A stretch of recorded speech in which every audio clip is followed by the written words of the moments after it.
Dear students, मैं doctor CL Verma, associate professor, department of zoology, government Lohia college Churu, Rajasthan. आज का अपना टॉपिक है लोकस्ट स्वार्मिंग। लोकस्ट स्वार्मिंग पिछले वीडियो में अपन ने लोकस्ट के बारे में काफ़ी पढ़ा था और लोकस्ट की जो लाइफ साइकिल है उसके बारे में अपन ने पढ़ा था। आज का अपना टॉपिक है लोकस्ट स्वार्मिंग। लोकस्ट स्वार्मिंग का मतलब है कि जब लोकस्ट है वो झुंड के रूप में और जो उड़ते हैं तो उसी को अपन क्या कहते हैं, लोकस्ट स्वार्मिंग बोलते हैं। सबसे पहले अपन ये जानना चाहेंगे कि ये लोकस्ट होते क्या है। देखिए, लोकस्ट की है वो लगभग 500 स्पीशीज, जो 500 स्पीशीज है वो पता है अभी तक, जिसमें से लगभग 50 स्पीशीज है वो जो मेजर डैमेज करती है वो है, और उसमें से भी 10 स्पीशीज है वो बहुत ज़्यादा डैमेज करती है। और एक जो पॉपुलर स्पीशीज है जिसको अपन ने पिछले वीडियो में भी पढ़ा था वो है सिस्टोसर्का ग्रीगेरिया। एक्चुअल में लोकस्ट क्या है, देखिए, आर्थ्रोपोडा फाइलम है और क्लास है इनकी इंसेक्टा और फैमिली है एक्रिडिडी। इस एक्रिडिडी फैमिली के अंदर लोकस्ट भी आते हैं, ग्रासहोपर भी आते हैं और क्रिकेट्स आती है। लेकिन बहुत सी बार ये कंफ्यूजन होता है कि लोकस्ट क्या होते हैं और ग्रासहोपर क्या होते हैं। देखिए, all locust are grasshoppers but not all grasshoppers are locust. सारे के सारे ग्रासहोपर है वो क्या है, लोकस्ट है, लेकिन but not all grasshoppers are locust. लेकिन सारे के सारे ग्रासहोपर है वो लोकस्ट नहीं है। तो फिर इनमें अंतर क्या है? देखिए, ग्रासहोपर एक सोलिटरी फेज का जो इंसेक्ट होता है वो ग्रासहोपर है, और जो ग्रीगेरियस फेज में चला जाता है उसी को अपन क्या बोलते हैं, लोकस्ट बोलते हैं। यानी इनके थोड़े से जो डिफरेंसेस होते हैं इन दोनों में, सोलिटरी फेज में और ग्रीगेरियस फेज में। तो जो सोलिटरी फेज में रहता है, जो एकल रहता है, वो क्या कराता है, ग्रासहोपर। और जो ग्रुप में रहता है, ग्रीगेरियस फेज जो इसको अपन बोलते हैं, उसमें रहता है, उसी को क्या बोलते हैं, लोकस्ट बोलते हैं। तो ये एक्रिडिडी फैमिली का मेंबर है। इनके अंदर, दोनों के अंदर बहुत ज्यादा डिफरेंस करना मुश्किल है। देखिए, यहां देखिए, मैं कुछ जहां जहां इनके नाम बोले जाते हैं किस प्रकार से। इंडिया के अंदर शॉर्ट हॉर्न ग्रासहोपर को लोकस्ट बोलते हैं। यानी वो ग्रासहोपर जिनके आगे निकली हुई जो एंटीना होती है वो छोटी होती है, उसी को क्या बोलते हैं, लोकस्ट बोलते हैं। और जिनकी एंटीना बड़ी होती है उसको ग्रासहोपर बोलते हैं इंडिया के अंदर। आप अगर यूरोप में देखो तो लोकस्ट डिनोट लार्ज एक्रिडिड्स। एक्रिडिडी फैमिली के जो लार्ज इंसेक्ट है उनको क्या बोलते हैं, लोकस्ट, और जो छोटे होते हैं उनको क्या बोलते हैं, ग्रासहोपर्स। इसी तरीके से नॉर्थ अमेरिका के अंदर देखो तो एक्रिडिडी के सभी इंसेक्ट को लोकस्ट भी बोलते हैं और ग्रासहोपर भी बोलते हैं। तो ये इस प्रकार से ये इनका इस प्रकार से इनको बोला जाता है। तो अपने यहाँ इंडिया के अंदर जो शॉर्ट हॉर्न्ड ग्रासहोपर होते हैं जिनकी एंटीना छोटी होती है उसी को लोकस्ट कहा जाता है। Locust is handful of grasshoppers when they enter a swarming phase. Locust is handful of grasshopper. Locust क्या एक तरीके से ग्रासहोपर भी है, और उनको लोकस्ट तब कहा जाता है जब वो स्वार्मिंग फेज में एंटर करते हैं। देखिए, यहाँ पे दो फेज, एक फेज थ्योरी दी गई है। उस फेज थ्योरी में क्या है कि प्लाग स्पीशीज हैज 2 फेज।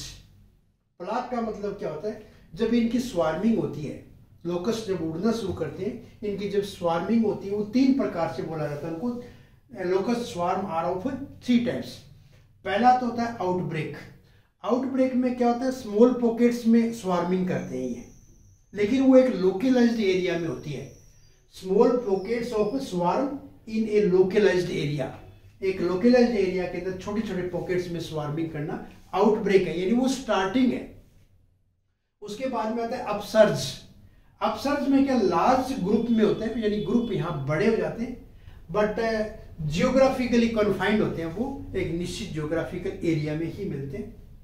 और जो लास्ट की स्टेज होती है उसको अपन प्लाग बोलते हैं। उस प्लाग में क्या, जाइंट ग्रुप्स होते हैं, giant groups of locust separated by different breeding locations. बहुत बड़ा ग्रुप होता है, ब्रीडिंग लोकेशंस उनकी अलग अलग होती है, और वो सारे के सारे जो स्वार्मिंग करते हैं तब एक साथ करते हैं, ऑल स्वार्म टुगेदर। तो ये बहुत छोटा है और ये उससे बड़ा, और ये प्लाग सबसे बड़ा होता है। अब देखिए plague species has two phase. ये जो ग्रास ओपर बोलो आप, लोकस्ट बोलो, ये दो फेज में मिलते हैं। और इस फेज, दो फेज का नाम क्या है? एक तो सोलिटरी फेज है और एक है ग्रीगेरियस फेज। सोलिटरी फेज और ग्रीगेरियस फेज। अब ये दोनों फेज को अलग अलग किस आधार पे किया, उसका बेस क्या है? उसका बेस क्या है? Difference in colouration, forms, physiology and behaviour. यानी इसका और इसका दोनों का में डिफरेंस किसमें देखा गया? कलरेशन, फॉर्म्स, रूप और फिजियोलॉजी और उनका बिहेवियर। इस आधार पे अपन ये दो फेज में डिवाइड किया है इसको, जो स्वार्मिंग करते हैं। देखिए सोलिटरी फेज में क्या होता है? विंग है वो शॉर्ट होते हैं, छोटे होते हैं, लेग बड़ी होती है, लार्ज होती है। नेरो प्रोनोटम होता है, और जो डोर्सल स्क्लेराइड से ऊपर पाए जाते हैं इंसेक्ट के ऊपर, वो नैरो होते हैं और इनमें ग्रुपिंग नहीं होती है, सिंगल पाए जाते हैं, इसीलिए इसको सोलिटरी फेज बोलते हैं, एकल अवस्था बोलते हैं। इसको यूथी अवस्था बोलते हैं हिंदी में। Low metabolic and oxygen intake rate, इनके अंदर मेटाबॉलिक रेट भी कम होती है और ऑक्सीजन की इनटेक रेट कम होती है, इसीलिए ये क्या होते हैं? स्लगिश होते हैं।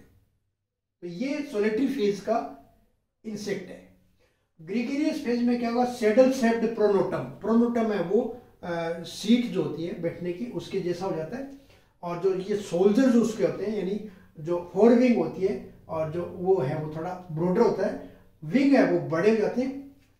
और इनका कलर देखिए आप, विशिष्ट है ब्लैक एंड येलो कलर, थोड़े ब्लैकिश और येलो कलर के दिखाई देते हैं। तो यहां पर कौन सा कलर होता है? ये जो है जहां रहते हैं, जिस भी स्थान पे रहते हैं, ये जिस भी प्रकार के प्लांट्स के ऊपर रहते हैं, वो अपना कलर उस प्लांट के अकॉर्डिंग एडजस्ट करते हैं। यानी जिस ग्राउंड पे ये रहते हैं उसके अनुसार इनका कलर होता है, और इनका कलर ब्लैक और येलो कलर होता है। गैदर इन ग्रुप्स, ये ग्रुप्स में पाए जाते हैं। हाई मेटाबॉलिक रेट होती है, ऑक्सीजन इनटेक रेट भी इनमें हाई होती है। और ये जब मेटाबॉलिक रेट हाई है तो ये एक्टिव है, और ये क्या है? स्लगिश है। ये दो फेज है। अब मैं आपको स्वार्मिंग के बारे में बताने जा रहा हूं, तो आप थोड़ा सा ध्यान से सुनना। देखिए ये सोलिटरी फेज है, ये कैरेक्टर्स अपने बताएं। ये क्या? ग्रीगेरियस फेज है। इसका मतलब ये है कि ये जो सोलिटरी फेज है वो क्या है? ग्रास ओपर है, जिसको अपन ग्रास ओपर बोलते हैं। उसके ये कैरेक्टर है: short wing, large leg, narrow pronotum, group में नहीं पाया जाना, metabolic rate, oxygen intake rate कम होना, और स्लगिश है। आप इनको आराम से किसी भी प्लांट के ऊपर बैठे, आप इनको आराम से पकड़ सकते हैं, ये उड़ करके नहीं जाएगा। लेकिन लोकस्ट को अगर आप पकड़ना चाहोगे तो वो तुरंत उड़ जाता है, क्योंकि वो एक्टिव है। इसका मतलब ये सोलिटरी फेज में पाए जाने वाला वह तो क्या है? ग्रास ओपर है। और ये जो एक्टिव वाली फेज ग्रीगेरियस फेज है, इसका मतलब ये क्या हो गया? लोकस्ट। यानी सोलिटरी फेज और ये ग्रीगेरियस फेज, ये सोलिटरी फेज के जो निम्फ है, जिसको अपन होपर्स बोलते हैं, लार्वा नहीं बोलेंगे क्योंकि वो शिशु है। यहां पे जो सोलिटरी फेज है उसके जो निम्फ या होपर्स है, वो जो मेच्योर होंगे, और मेच्योर होने के बाद में इनमें एक ट्रिगर उत्पन्न होता है, उसका मैं जिक्र बाद में करूंगा। उस ट्रिगर की वजह से वो क्या होता है? ग्रीगेरियस फेज में कन्वर्ट हो जाते हैं। इनमें फिजियोलॉजिकल, जब ये मेच्योर होंगे निम्फ इनके, तो इनमें फिजियोलॉजिकल चेंजेस आएंगे, फिजियोलॉजिकल रेस्पॉन्स डेवलप होगा इनमें, बिहेवियरल चेंजेस भी होगा, और वो क्या हो जाएंगे? इसमें कन्वर्ट हो जाएंगे, किसमें? ग्रीगेरियस फेज में। अब अगर ये ग्रीगेरियस फेज में कन्वर्ट हो गए और अगर इनकी बहुत ज्यादा क्राउडिंग है तो ये ग्रीगेरियस फेज में रहेंगे। अगर क्राउडिंग ज्यादा नहीं है, अगर ये आइसोलेशन में है, अलग अलग है, तो वापस क्या करेंगे? ये सोलिटरी फेज में कन्वर्ट हो जाएंगे। क्यों हो जाएंगे वो मैं आपको आगे बताऊंगा। तो देखिए ये सोलिटरी फेज, देखिए अपन एक एरो करके दिखाएंगे, ये किस में हो जाएंगे? ग्रीगेरियस फेज में। और अगर ग्रीगेरियस फेज के अंदर जो है इफ आइसोलेटेड, तो अपन ने एरो किस पे दिखाई, वापस किस में कन्वर्ट हो जाते हैं? सोलिटरी फेज के अंदर। यहां पे ये ग्रीगेरियस सोलिटरी फेज से ग्रीगेरियस में कैसे कन्वर्ट होते हैं उसकी मैकेनिज्म समझाने का मैंने एक प्रयास किया है एक आरेख के द्वारा। देखिए ये यहां पर मैंने एक पॉपुलेशन दिखाई है, ये पूरा एक एरिया है। इस एरिया के अंदर लोकस्ट है, सेंट्रल के अंदर, वो क्या है, सोलिटरी फेज है। तो ये सोलिटरी फेज के खूब सारे यहां पर अपन ने क्या दिखाए, निम्फ दिखाए, किसके, सोलिटरी फेज के, या अडल्ट भी है, निम्फ भी है। जब इनकी यहां पर थोड़ी संख्या बढ़ेगी, इनकी जो पॉपुलेशन बढ़ेगी, यहाँ का हैबिटेट क्या होगा, डिस्ट्रॉय होगा, क्योंकि वो यहाँ की प्लांट्स है वो उसको खाते हैं। तो वो जब डिस्ट्रॉय होगा तो ये क्या करेंगे, मार्जिन की तरफ जाएंगे। ये अपन ने दिखा रखा है मार्जिन की तरफ आते हुए। तो जो फील्ड होता है उसके दूर दूर ये बाहर का जो सीमांत एरिया होता है, मार्जिनल एरिया होता है, वहां चले जाते हैं ये। वहां जाकर के ये ब्रीडिंग करते हैं, और जब ब्रीडिंग करके जब इनकी पॉपुलेशन बड़ी हो जाती है तो वहां का हैबिटेट इन्होंने डिस्ट्रॉय कर दिया। जब वहां जब इनकी पॉपुलेशन, वहां जब पॉपुलेशन बढ़ गई तो वहां का हैबिटेट डिस्ट्रॉय हो जाएगा, लेकिन यहाँ का जो हैबिटेट है वो मेंटेन रहेगा, क्योंकि यहां से तो ये सीमांत एरिया में चले गए। तो जब यहाँ का इनका हैबिटेट डिस्ट्रॉय हो जाएगा तो ये वापस क्या करते हैं, अपना स्मॉल जो परमानेंट इनकी हैबिटेट है उसकी तरफ इनका वापस मूवमेंट होगा सबका। ये सारे के सारे वापस कहाँ जाएंगे, अपने परमानेंट जो हैबिटेट है उसमें आ जाएंगे। जब सारे के सारे परमानेंट हैबिटेट में आएंगे तो वहां पर क्राउडिंग हो जाएगी, एक दूसरे के बहुत नजदीक आ जाएंगे। जब ये एक दूसरे के बहुत नजदीक आ जाएंगे तो इनकी जो हाइंड लिम्ब है, जो हाइंड लेग्स है, वो आपस में इनकी टच करेगी, और हाइंड लिम्ब आपस में टच करने से क्या होगा, इनमें एक फिजियोलॉजिकल रेस्पॉन्स डेवलप होगा, एक स्टिमुलस मिलेगा इनको, जिससे इनके ब्रेन में कॉर्पोरा एलेटा से एक सीरोटोनिन हार्मोन निकलेगा। उस सीरोटोनिन हार्मोन मनुष्य में भी निकलता है, जिसको अपन हैप्पी हार्मोन बोलते हैं। मूड उससे अगर वो सिक्रीट होगा तो उससे मूड अच्छा रहता है, इसलिए उसको हैप्पी हार्मोन बोलते हैं। जैसे ही अपन एक्सरसाइज करते हैं उसमें भी वो निकलता है। तो वो हैप्पी हार्मोन इनमें निकलता है कब, जब वो आपस में क्राउडिंग होगी, उनकी जो हाइंड लिम्ब जो है, लेग्स है, वो जब अटैच होगी, आपस में कांटेक्ट में आएगी, तो इनमें सीरोटोनिन हार्मोन निकलेगा। और सीरोटोनिन हार्मोन निकलने से ये जो सोलिटरी फेज के निम्फ है वो किस में कन्वर्ट होना शुरू हो जाएंगे, ग्रीगेरियस फेज में। इसका मतलब ग्रीगेरियस फेज में कन्वर्ट करने के लिए रिस्पॉन्सिबल कौन है, सीरोटोनिन हार्मोन। जब यहां पे इनकी ग्रीगेरियस फेज में जब ये कन्वर्ट हो गए तो इनका नेचर क्या है, ग्रीगेरियस ग्रुप में रहना। तो जब इनकी उड़ान जब ये भरेंगे तो वो एक साथ उड़ान भरेंगे, और उसी को अपन क्या कहते हैं, स्वार्मिंग। संख्या में खूब सारे एक साथ में वो उड़ना शुरू करेंगे और इनकी स्वार्मिंग शुरू हो जाएगी। ये जो सीरोटोनिन हार्मोन जो निकला है वो यहाँ पे सीमांत एरिया के अंदर जब इनकी संख्या बड़ी ज्यादा हो जाती है, पॉपुलेशन, उसी समय थोड़ा थोड़ा कांटेक्ट में आना शुरू करते हैं, तो उनमें सीरोटोनिन का धीरे धीरे डिपोजिशन तभी स्टार्ट हो जाता है। और जब वो आकर के सारे वापस अपनी पेरेंटल हैबिटेट में आते हैं तो वहां पर और ज्यादा क्राउडिंग होगी, और ज्यादा टच में आएंगे, और ज्यादा सीरोटोनिन निकलेगा, और ये ग्रीगेरियस फेज में कन्वर्ट हो जाएंगे। तो ये इसकी मैकेनिज्म है। एक साइंटिस्ट है स्टीफन रोजर्स, उसने एक 2003 में अपना पेपर पब्लिश किया था। उसके बाद में साइंस जर्नल के अंदर उसने 2009 के अंदर 2009 में भी एक पेपर पब्लिश किया था, और उसने इस सीरोटोनिन के ऊपर काफी काम भी किया। और उसने एक एक्सपेरिमेंटल वैसे भी प्रूव किया, जैसे उन्होंने एक कंटेनर लिया, छोटा सा कंटेनर, उसमें 1 by 1 एक लोकस्ट डालते रहे। जब उस छोटे से कंटेनर के अंदर 10-15 के करीब अगर लोकस्ट डाल दिए तो वो सारे के सारे आपस में कांटेक्ट में आ गए, और कांटेक्ट में आने के बाद में क्या हुआ, उनमें सीरोटोनिन हार्मोन सिक्रेट हुआ। सीरोटोनिन हार्मोन सिक्रेट होने से क्या हुआ कि वो जो निम्फ और जो एडल्ट है वो किस में कन्वर्ट होना शुरू हो गए, ग्रीगेरियस फेज के अंदर, यानी उनका जो कलर चेंज होने लग गया। ठीक है, विंग है वो बड़े होने लग गए, लेग है वो छोटे होने लग गई। तो ये सारे के सारे इसमें कन्वर्ट आना शुरू हो गया। इसका मतलब वो उनके अंदर उनके जो हाइंड लिम्ब है, हाइंड लेग्स है, उनके टच होने से क्या हुआ, सीरोटोनिन सीक्रेट शुरू हो गया, और उसी से उनके अंदर वो ग्रीगेरियस फेज में कन्वर्ट हो गए। लेकिन अपन कैसे कह सकते हैं कि सीरोटोनिन की वजह से हुआ? उन्होंने क्या किया कि इनहिबिटर डाला, सीरोटोनिन इनहिबिटर उसके अंदर उनके ऊपर स्प्रे किया, तो उनको जब दिया गया सीरोटोनिन इनहिबिटर, तो वापस वो क्या है अपनी इस फेज में कन्वर्ट हो गए। इसका मतलब यहां पर जो रिस्पॉन्सिबल है इनकी स्वार्मिंग के लिए, रिस्पॉन्सिबल जो है सोलिटरी फेज से ग्रीगरियस फेज में कन्वर्ट करने के लिए जो रिस्पॉन्सिबल है वो कौन है? Serotonin hormone. तो वो सीरोटोनिन हार्मोन की वजह से ये सोलिटरी फेज है वो ग्रीगरियस फेज में कन्वर्ट होती है। तो ये इसकी मैकेनिज्म है लोकस्ट स्वार्मिंग की। तो कहने का मतलब है कि ये ग्रासहोपर है वो क्या? सोलिटरी फेज है, और ये लोकस्ट क्या है? ग्रीगरियस फेज है। ये बिल्कुल स्लगिश है और ये बिल्कुल एक्टिव है। ये सारे कैरेक्टर अपन ने इसको एक्सपेरिमेंट के द्वारा भी देखा है। तो ये इनकी लोकस्ट स्वार्मिंग है। मैं आपको कुछ इसके, जब इनकी स्वार्मिंग होती है तो ये इनका जब स्वार्मिंग होती है तो इनको कंट्रोल करना मुश्किल है, और इनका जो डैमेज होता है वो काफी ज्यादा भयंकर डैमेज करते हैं ये, और उसको रोक पाना भी बड़ा मुश्किल है। उस डैमेज को रोकने के लिए क्या क्या उपाय किए जा सकते हैं, लेकिन वो बहुत कम है। एक ट्रेडिशनल यहां पे प्रिवेंशन लिया जाता है राजस्थान के अंदर मोस्टली, कि एक आवाज की जाती है, थाली बजा करके आवाज, या लोग बाग डीजे बजाते हैं या किसी प्रकार से आवाज करते हैं, तो वो वहां पे उस क्रॉप के ऊपर बैठते नहीं है।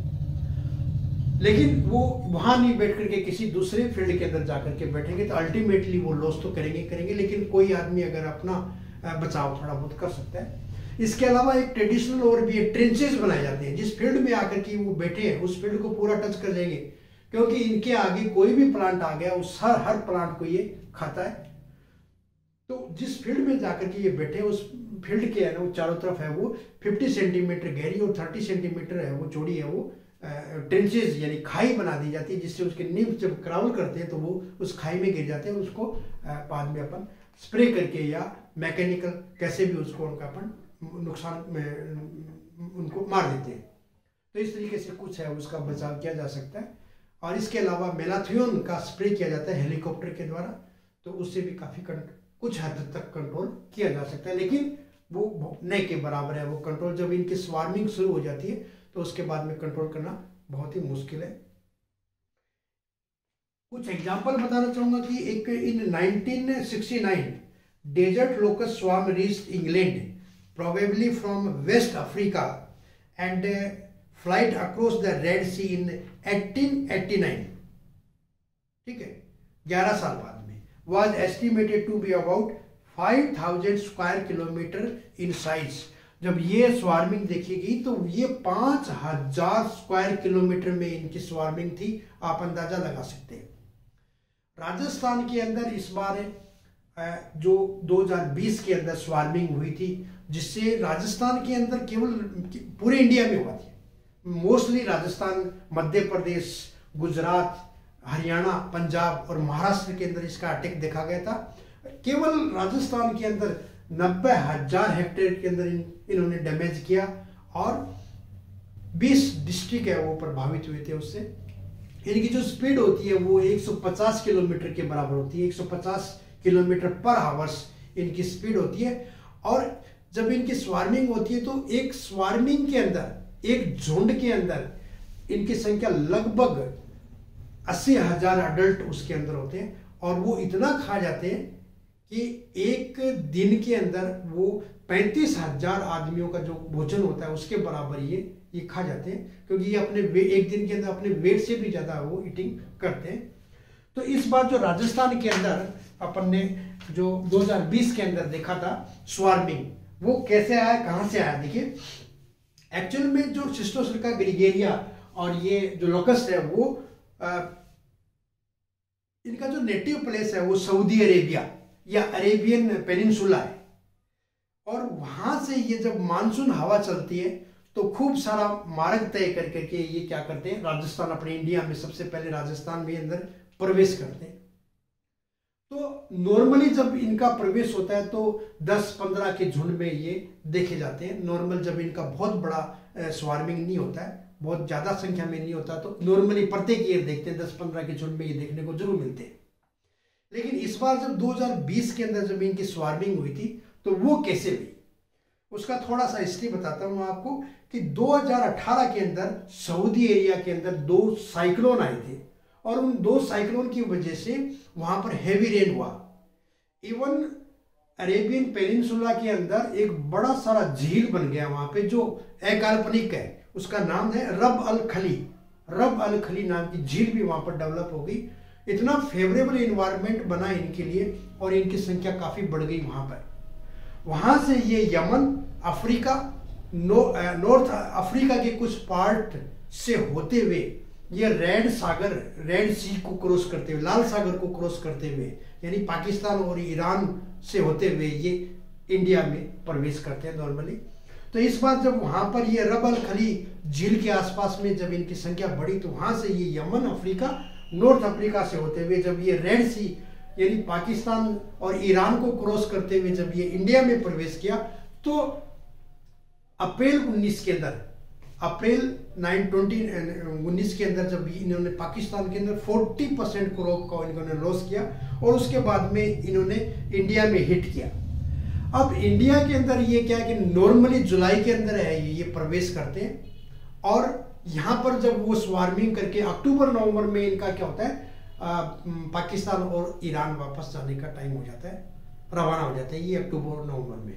लेकिन इस बार क्या हुआ, 6 हफ्ते पहले वो मानसून पहले आ गए यहाँ राजस्थान में और इंडिया के अंदर, जिससे क्या हुआ कि ये पहले प्रवेश कर गए और यहाँ प्रवेश करने के बाद में इन्होंने एक जगह पर खूब सारी अपनी पॉपुलेशन को बढ़ाया और पॉपुलेशन बढ़ाने के बाद में भी क्या हुआ कि यहाँ पर मानसून पहले भी आया और लंबे समय तक मानसून रहा तो इनका फेवरेबल इन्वायरमेंट यहाँ डेवलप हुआ।